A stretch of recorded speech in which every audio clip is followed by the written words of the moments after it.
ఈ సంవత్సరం మార్చి 22 రోజున ఐపీఎల్ స్టార్ట్ అవ్వబోతుంది. ఇక ఐపీఎల్ స్టార్ట్ అయిందంటే క్రికెట్ లవర్స్ కి పండగే. ఈవినింగ్ అవుతే చాలు అమ్మ చేతిలో ఉన్న రిమోట్ కోసం గొడవ పడి మరీ మ్యాచ్ పెట్టుకొని చూస్తాము. ఎవరి ఫేవరెట్ టీమ్స్ వాళ్ళకి ఉంటాయి. అయితే ఈ స్క్రీన్ పైన జరిగే మ్యాచ్ మాత్రమే మనకి తెలుసు. కానీ ఆ మ్యాచ్ వెనకాల ఎంత పెద్ద బిజినెస్ రన్ అవుతుందో మీకు తెలుసా? ఎవ్రీ టీమ్ ఆ 20 crores యొక్క టైటిల్ ని విన్ అవ్వడం కోసమే ఆడుతుంది. కానీ మీలో ఎంతమందికి తెలుసు ఆ టీమ్ కి ఆ అమౌంట్ జుజుబి అని? మనకి 20 crores అంటే ఎక్కువే, కానీ ఫ్రాంచైజెస్ కి అది చాలా తక్కువ. కేవలం రీసెంట్ గా వచ్చిన గుజరాత్ టీమ్ ఓనర్స్ అయిన సివిసి క్యాపిటల్ పార్ట్నర్స్ వాళ్ళు బిడ్డింగ్ లో పాల్గొని ఆ ఫ్రాంచైజ్ కోసం 5,625 కోట్లు బిడ్ చేశారు. అండ్ అలాగే లక్నో ఫ్రాంచైజీ ఓనర్స్ అయిన ఆర్పి సంజీవ్ గోయంక్ గ్రూప్ వాళ్ళు 7,096 కోట్లు బిడ్ చేశారు. ఓకే, ఆ విషయాన్ని పక్కన పెడితే ఐపీఎల్ లో తక్కువ బ్రాండ్ వాల్యూ ఉన్న ఫ్రాంచైజ్ ఏంటో తెలుసా? రాజస్థాన్ రాయల్స్. ఈ టీం యొక్క బ్రాండ్ వాల్యూ 250 కోట్లు. ఇకపోతే హైయెస్ట్ బ్రాండ్ వాల్యూ చెన్నై దగ్గర ఉంది. ఎంతో తెలుసా? 1,200 కోట్లు. సో దీన్ని బట్టి అర్థం చేసుకోవచ్చు ఐపీఎల్లో ఎంత బిజినెస్ జరుగుతుంది అని. మనకి పైన కనిపించేవి ఓన్లీ 20 కోట్లు మాత్రమే, బట్ తెర వెనకాల 1000 కోట్ల బిజినెస్ ఎవ్రీ ఇయర్ రన్ అవుతూ ఉంటుంది. అంటే మనకు తెలిసింది సముద్రంలో ఒక బకెట్ వాటర్ అంత ఇన్ఫర్మేషన్ మాత్రమే. అసలు ఆ సముద్రం అంత బిజినెస్ ఏంటి? ఎవ్రీ ఇయర్ ఐపీఎల్ టీం వాళ్ళు ప్లేయర్స్ పైన అంత మనీ ఎందుకు ఖర్చు పెడుతున్నారు? ఐపీఎల్ కోసం బీసీసీఐ చేసిన దొంగ పనులేంటి? మనం మ్యాచ్ చూడడానికి డబ్బులు పెట్టుకున్న టికెట్ మనీ ఎవరికి వెళ్తుంది అండ్ ఈచ్ టీం ఎంత ఎర్న్ చేస్తుంది? అసలు ఐపీఎల్ వల్ల బీసీసీఐ రిచెస్ట్ క్రికెట్ బోర్డు ఎలా అయింది? ఇవన్నీ వీడియోలో తెలుసుకుందాం. అండ్ ఈ వీడియోను నేను 3 parts గా డివైడ్ చేశాను. ఫస్ట్ వన్ వచ్చేసి బీసీసీఐకి మనీ ఎలా వస్తుంది, అండ్ సెకండ్ వన్ ఫ్రాంచైజ్ కి మనీ ఎలా వస్తుంది, అండ్ థర్డ్ వన్ ప్లేయర్స్ కి మనీ ఎలా వస్తుంది అని. సో క్లియర్ కట్ గా అర్థం కావాలి అంటే వీడియోని స్కిప్ చేయకుండా చూడండి. And let's get in to the video. మనలో చాలా మందికి ఐపీఎల్ 2007లో లలిత్ మోడీ గారు బీసీసీఐ వైస్ ప్రెసిడెంట్ గా ఉన్నప్పుడు ఆయన ఆలోచనల నుండి పుట్టింది అని మాత్రమే తెలుసు. బట్ ఐపీఎల్ వెనుక ఉన్న స్టోరీ అది మాత్రమే కాదు, ఇంకా చాలా ఉంది. 1978లో కెర్నీ ప్యాకర్ అనే ఒక Australian business man Australian matches ని టెలికాస్ట్ చేయడానికి ఆస్ట్రేలియాని రైట్స్ ఇవ్వమని అడిగారు. ఎంత అడిగినా గానీ ఆస్ట్రేలియా క్రికెట్ బోర్డు అతనికి రైట్స్ ఇవ్వలేదు. దానికి ప్రతీకారంగాను ఈయన కొత్త అసోసియేషన్ ని ఫామ్ చేశారు. దాంట్లో భాగంగానే అందరు క్రికెటర్స్ దగ్గర అగ్రిమెంట్ తీసుకొని మ్యాచెస్ నిర్వహించి ఆయన టీవీ ఛానల్లోనే లైవ్ టెలికాస్ట్ చేసుకునేవారు. అలా కొన్ని రోజుల్లోనే ఈ మ్యాచెస్ పాపులర్ అవ్వడం స్టార్ట్ అయ్యాయి. మ్యాచెస్ యొక్క రిజల్ట్ చాలా తొందరగా తెలిసిపోవడం వల్ల చాలా మంది ఈ మ్యాచెస్ కి అట్రాక్ట్ అయ్యారు. ఆ పాపులారిటీ చూసి భయపడ్డ ఐసీసీ ఆస్ట్రేలియన్ క్రికెట్ బోర్డుకి ఆయన నిర్వహించే క్రికెట్ మ్యాచ్లను ఆపేయమని చెప్పింది. ఇక చేసేదేం లేక ఆస్ట్రేలియన్ క్రికెట్ బోర్డు కూడా భయపడి ఆస్ట్రేలియా క్రికెట్ మ్యాచ్లను 10 సంవత్సరాల పాటు టెలికాస్ట్ చేసుకోవడానికి రైట్స్ ఇచ్చింది. అండ్ అలాగే దీనికి బదులుగా తన ఓన్ క్రికెట్ అసోసియేషన్ ని బ్యాన్ చేయమని చెప్పింది. అయితే మన ఇండియాలో సుభాష్ చంద్ర గారు, ఈయన మన జీటీవీ ఓనర్, ఈయన కూడా ఇండియన్ మ్యాచెస్ ని తన ఛానల్లో టెలికాస్ట్ చేయడానికి ఎంత ఎక్కువ అమౌంట్ ని బిడ్ చేసినా సరే నీ ఛానల్ కి అంత ఎక్స్పీరియన్స్ లేదు అని బీసీసీఐ అతనికి రైట్స్ ఇచ్చేది కాదు. దాంతో ఆయనకి కోపం వచ్చి సేమ్ పార్కర్ గారి లాగానే ఒక ఓన్ లీగ్ ని స్టార్ట్ చేశారు. ఆ క్రికెట్ లీగ్ పేరే ఐసీఎల్, ఇండియన్ క్రికెట్ లీగ్. దీన్ని చూసే ఐపీఎల్ లో కాపీ కొట్టారు ఆర్ ఇన్స్పైర్ అయ్యారు ఏదైనా అనుకోవచ్చు. సేమ్ ఐసీఎల్ రూల్సే ఐపీఎల్ లో ఉంటాయి, బట్ ఐసీఎల్ ఏమో ఓన్లీ సిటీస్ మధ్యలోనే స్టార్ట్ చేశారు. కానీ ఐపీఎల్ లో అలా కాకుండా ప్రతి స్టేట్ మధ్య పోటీ జరుగుతుంది. అప్పట్లో ఐసీఎల్ బాగానే నడుస్తుంది. ఈ ఐసీఎల్ ని చూసి బీసీసీఐకి అర్థమైపోయింది, ఒకవేళ ఐసీఎల్ గనక నడిస్తే మన మూట సదురుకొని వెళ్లిపోవాల్సిందే అని బీసీసీఐ వాళ్ళు అనుకున్నారు. అలానే ఐసీసీ కూడా ఇలాంటి ఇన్సిడెంట్ ఒకటి జరిగింది కాబట్టి బీసీసీఐకి ఐసీఎల్ ని ఆపేయమని చెప్పింది. అండ్ బీసీసీఐ వాళ్ళు కూడా ఐసీఎల్ ని ఆపేసే ప్లాన్ లోనే ఉన్నారు. ఎవరైతే ఐసీఎల్ ఆడతారో వాళ్ళని ఇండియన్ టీంలోకి తీసుకోమో అని చెప్పారు, అండ్ వాళ్ళని బ్లాక్ చేస్తామో అని చెప్పారు. ఆ వార్నింగ్స్ వల్ల ప్లేయర్స్ కూడా భయపడ్డారు. అండ్ బీసీసీఐ ఐసీఎల్ కి గ్రౌండ్స్ ఇవ్వడం ఆపేసింది. అండ్ అలాగే ఎవరైతే స్పాన్సర్స్ ఉన్నారో వాళ్ళని కూడా వెనక్కి తీసుకోమని చెప్పేసింది. అండ్ అలాగే ఐసీఎల్ ని ఆపడానికి డొమెస్టిక్ క్రికెట్స్ లో సాలరీస్ ని పెంచేసింది. కానీ అప్పటికి కూడా ఐసీఎల్ ఆగలేదు, ఉన్న కొన్ని రిసోర్సెస్ తోనే నడుస్తుంది.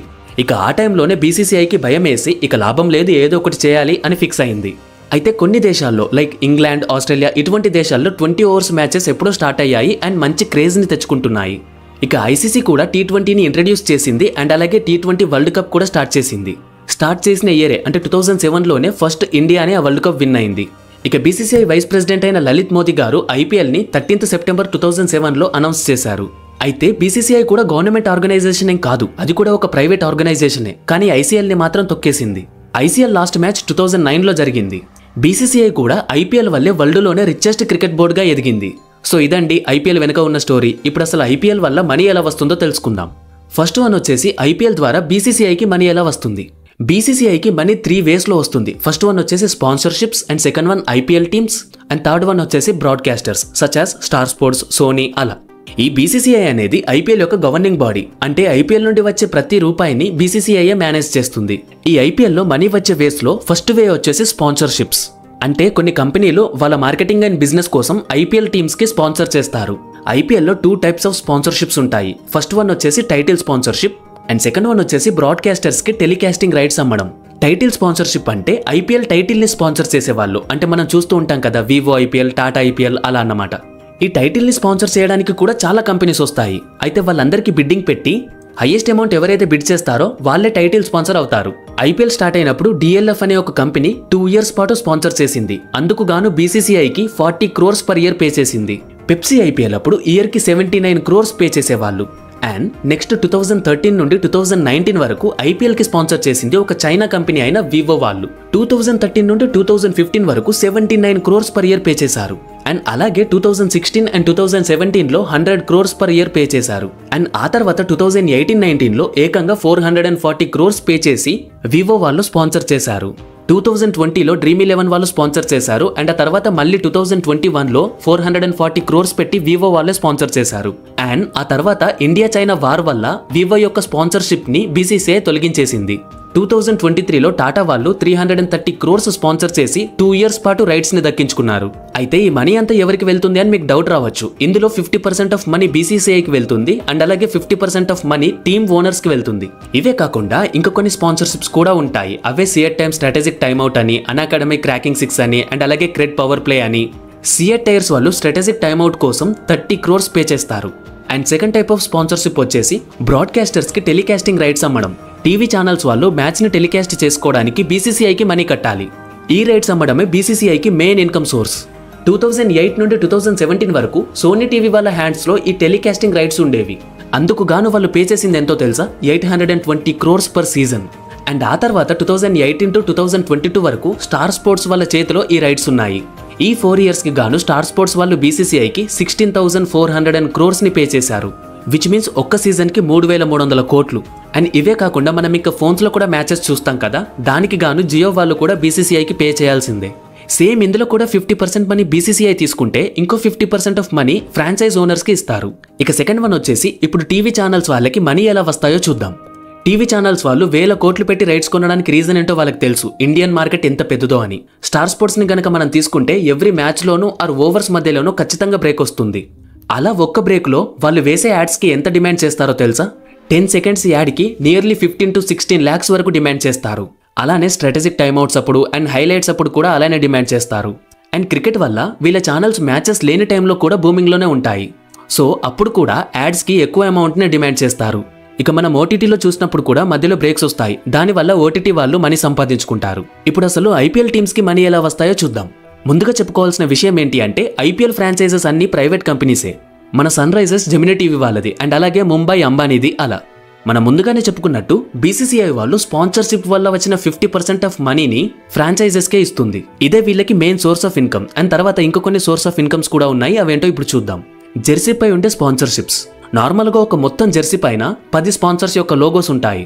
అలా టీ షర్ట్స్ పైన 6 యాడ్స్, ప్యాంట్ పైన 2 యాడ్స్ అండ్ అలాగే హెల్మెట్ ఆర్ క్యాప్ పైన 2 యాడ్స్ వేసుకోవచ్చు. అండ్ వీటి ప్లేసెస్ ని బట్టి వీటి మనీ ఉంటుంది. జెర్సీ పైన పెద్దగా కనిపించే లోగో వాళ్ళు ఎక్కువ మనీని పే చేయాల్సి ఉంటుంది. అలాగే చిన్నగా కనిపించే వాళ్ళు తక్కువ అమౌంట్ ని పే చేయాల్సి ఉంటుంది. ఈ మనీ అంతా ఫ్రాంచైజ్ ఓనర్స్ కి మాత్రమే వెళ్తుంది. ఇందులో బీసీసీఐ ఇన్వాల్వ్మెంట్ ఉండదు. ఆ తర్వాత ఇంకొక ఇన్కమ్ సోర్స్ ఏంటి అంటే మెర్చెండైజ్. అంటే మనం గ్రౌండ్ కి వెళ్ళినప్పుడు అమ్మే jerseys, key chains, pouches, caps, bands వీటిని అమ్మితే వచ్చే మనీ కూడా ఫ్రాంచైజ్ కే చెందుతుంది. అంతేకాకుండా ఫ్రాంచైజ్ కి ఇంకొక రకమైన ఇన్కమ్ సోర్స్ కూడా ఉంది. బట్ అదంత ఎక్కువ రాదు, చాలా తక్కువ వస్తుంది. అదే మనం గ్రౌండ్ లోకి వెళ్ళేటప్పుడు టికెట్స్ కొంటాం కదా, ఆ మనీ. ఎవ్రీ టీం వాళ్ళు హోమ్ గ్రౌండ్ లో ఖచ్చితంగా 7 మ్యాచెస్ ఆడాలి. అయితే అందులో వచ్చిన మనీలో 80% ఫ్రాంచైజ్ కి వెళ్తుంది అండ్ 20% స్టేట్ క్రికెట్ అసోసియేషన్ కి వెళ్తుంది. లైక్ మన హైదరాబాద్ లో మ్యాచ్ గనక జరిగితే హెచ్సిఏకి 20% ఆఫ్ ఇన్కమ్ వెళ్తుంది. అండ్ ఈ మనీతో పెద్ద లాభమే ఉండదు. ఆ 80% ఆఫ్ మనీ కూడా గ్రౌండ్ మెయింటెనెన్స్ కి వెళ్ళిపోతుంది. ఇకపోతే ఫ్రాంచైజెస్ కి కూడా చాలా ఖర్చు ఉంటుంది. అందులో మెయిన్ వచ్చేసి ప్లేయర్స్ యొక్క శాలరీస్. లైక్ విరాట్ కోహ్లీకి, రోహిత్ కి, ధోనికి ఇలాంటి వాళ్లకు 15 to 18 crores ఉంటుంది. మన సన్ రైజర్స్ లో అయితే ప్యాట్ కమిన్స్ కి 20 crores ఇవ్వాలి. ఇవే కాకుండా ట్రావెల్ అలవెన్సెస్, హోటల్స్, ప్రాక్టీస్ కోసం మెటీరియల్స్ ఇవన్నీ కూడా ఫ్రాంచైజెస్ చూసుకోవాలి. వీటికి గాను ఎవ్రీ ఇయర్ ఒక్కో టీంకి 200 crores ఖర్చు అవుతుంది. మరి ఇంత లాభం వచ్చినా సరే టీమ్స్ ఆ 20 crores కప్పు కోసం ఎందుకని అంత పోటీ పడతారో తెలుసా? ఒకవేళ ఒకసారి గనక కప్పు కొడితే ఆ ఇయర్ ఖచ్చితంగా టీం ఫేమస్ అవుతుంది. స్పాన్సర్స్ నుండి ఎక్కువ మనీని డిమాండ్ చేయొచ్చు. అండ్ అలాగే మెయిన్ థింగ్ వచ్చేసి ఫ్యాన్ బేస్ పెరుగుతుంది. అందుకే చెన్నై యొక్క బ్రాండ్ వాల్యూ వచ్చేసి 1200 crores అండ్ అలాగే రాజస్థాన్ యొక్క బ్రాండ్ వాల్యూ వచ్చేసి 250 crores. కప్పు కొట్టిన ప్రతిసారి బ్రాండ్ వాల్యూ అనేది ఇంక్రీజ్ అవుతుంది. ఇప్పుడు ప్లేయర్స్కి ఏ విధంగా మనీ వస్తుందో చూద్దాం. ప్లేయర్స్కి ఫస్ట్ మెయిన్ మనీ సోర్స్ ఏంటి అంటే తన match and season salaries. And ప్లేయర్స్కి ఇంకొక సోర్స్ ఆఫ్ మనీ ఏంటి అంటే యాడ్స్. ఈ ప్లేయర్స్ ఐపీఎల్ మ్యాచెస్ అప్పుడు ఖచ్చితంగా చాలా యాడ్స్ చేస్తారు. ఆ మనీ అంతా ఆ ప్లేయర్స్కి వెళ్తుంది. ఒకవేళ ఏ టీం అయినా కప్పు కొడితే ఆ ఫ్రాంచైజీ అండ్ ఆ టీంలో ఉన్న వాళ్ళు ఈక్వల్గా అమౌంట్ని పంచుకుంటారు. ఐపీఎల్ కప్పు కొట్టినప్పుడు 20 crores వస్తాయి. ఒకవేళ రన్నర్ అప్ గనక అవుతే 13 crores వస్తాయి. క్వాలిఫైయర్కి వెళ్ళిన వారికి 7 crores ఇస్తారు అండ్ అలాగే ఎలిమినేటర్కి వచ్చిన టీంకి 6.5 crores ఇస్తారు. ఐపీఎల్లో ఎలా చూసినా మనీ వస్తుంది. ఏమీ చేయకుండా గవర్నింగ్ బాడీగా ఉన్నందుకే బీసీసీఐకి 50% ఆఫ్ మనీ వస్తుంది. ఈ ఐపీఎల్ వల్లే బీసీసీఐ రిచెస్ట్ క్రికెట్ బోర్డ్ అయింది. And top 10 premier leagues in వరల్డ్లో ఐపీఎల్ కూడా ఉంది. సో మనం డైరెక్ట్గా కాకుండా ఇండైరెక్ట్గా మనీ పే చేసి మరీ మ్యాచెస్ చూస్తున్నాము. సో ఇది గైస్ ఇవాళ వీడియో. మీకు కనుక నా అనాలిసిస్ నచ్చినట్టయితే please do subscribe to the channel. అలాగే వీడియోని లైక్ చేసి షేర్ చేయండి. Thanks for watching.